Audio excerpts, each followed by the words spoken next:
Amen, peuple de Dieu. Amen. Nous venons d'écouter les témoignages de notre frère Capella.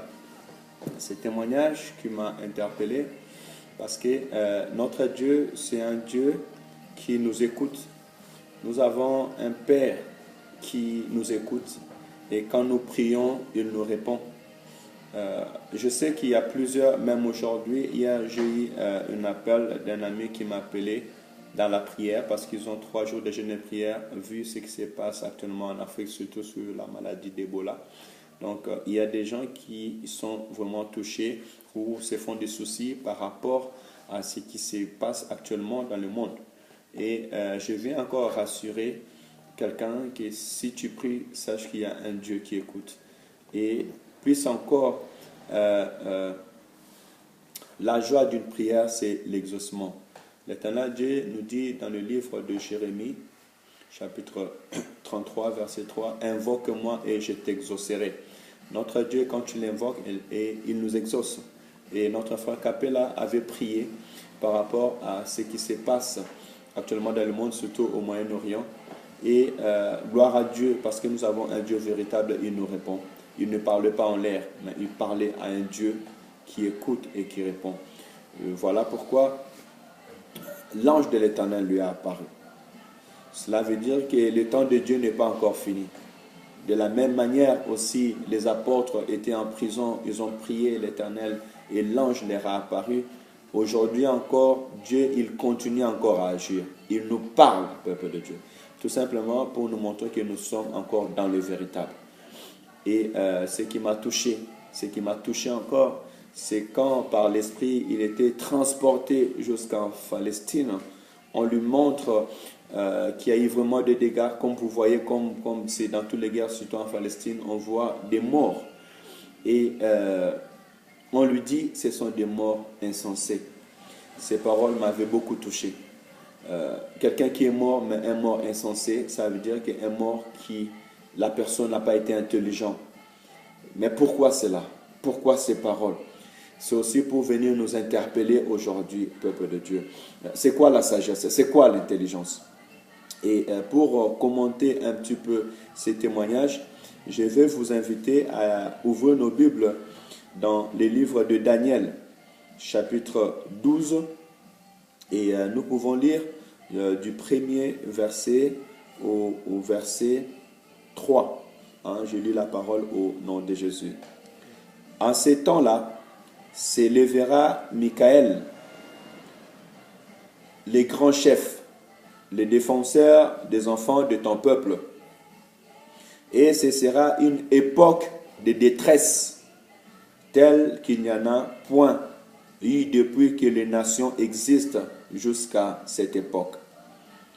En ces temps-là, ceux de ton peuple qui seront trouvés inscrits dans les livres seront sauvés.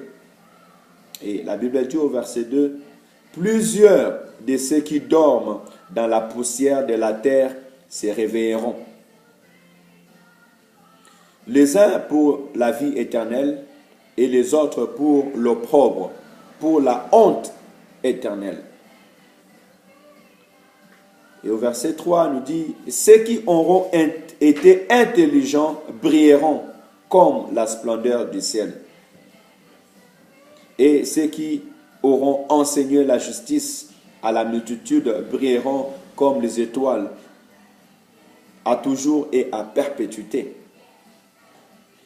Parole du Seigneur. Là, la Bible, nous avons lu le livre de Daniel.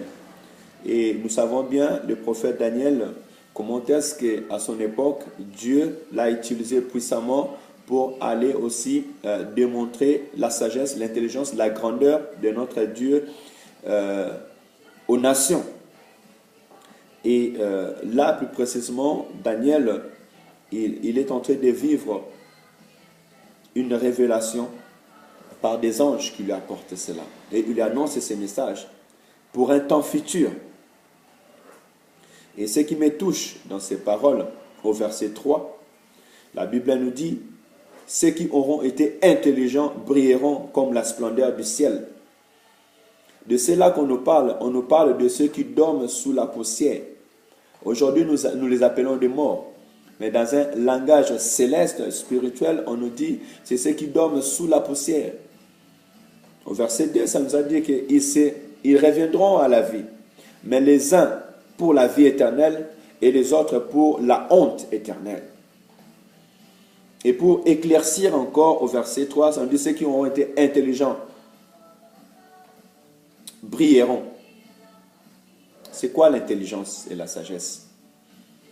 L'intelligence, un homme intelligent, c'est un homme à l'instant où il vit encore et qu'il écoute la parole de Dieu. Il a fait un choix d'accepter le Seigneur Jésus comme son Sauveur et Seigneur. D'accepter que Jésus-Christ est le Fils de Dieu et qu'il est venu pour nous sauver. Il est venu pour donner sa vie afin d'ôter nos péchés et de remettre notre communion avec notre Père Céleste. C'est ça la sagesse, c'est ça l'intelligence. Mon bien-aimé, ma bien-aimée, tu veux être réellement intelligent? Je pense qu'à l'instant où nous sommes encore vivants, nous avons encore une chance de recevoir le Seigneur Jésus-Christ pour avoir la vie éternelle. La Bible nous dit, je suis le chemin, la vérité et la vie. Nul ne vient au Père que par moi. Laisse que ces messages vous touchent. Laisse que ces messages qui puissent tirer encore notre attention. Le problème, ce n'est pas de mourir, parce que la Bible dit aussi, il est réservé à tous de mourir une fois. Si nous ne sommes pas la génération que l'Éternel Dieu a choisie, afin que nous voyons les fils de l'homme retourner dans sa gloire, de la même manière, il était monté, comme les anges nous ont dit, c'est de la même manière qu'ils vont descendre. Mais si aujourd'hui il arrivait que Dieu ait recommandé son esprit en toi, que tu puisses être de ceux qui, au dernier jour, tu pourras sortir, toi qui dormais sous la poussière, et vivre pour l'éternité avec le Seigneur Jésus-Christ. Donc, soyez bénis, continuons à prier et que l'Éternel Dieu vous bénisse. Merci, frère Capella, de cet témoignage. Et j'ose croire que ce témoignage va toucher un grand nombre. Hein? Et nous vous remercions de la volonté que vous avez donnée à venir, donner de votre temps pour témoigner.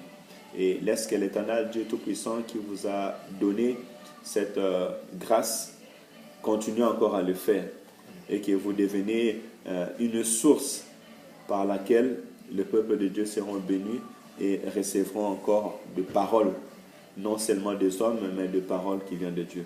Soyez bénis et à très bientôt. Excellent peuple de Dieu, soyez bénis et nous sommes toujours là pour vous servir et puis pour vous apporter le merveille de Dieu. Laisse que ces messages soient une bénédiction pour vous et n'hésitez pas à le partager aussi aux autres pour la gloire du Seigneur. Soyez bénis. Shalom.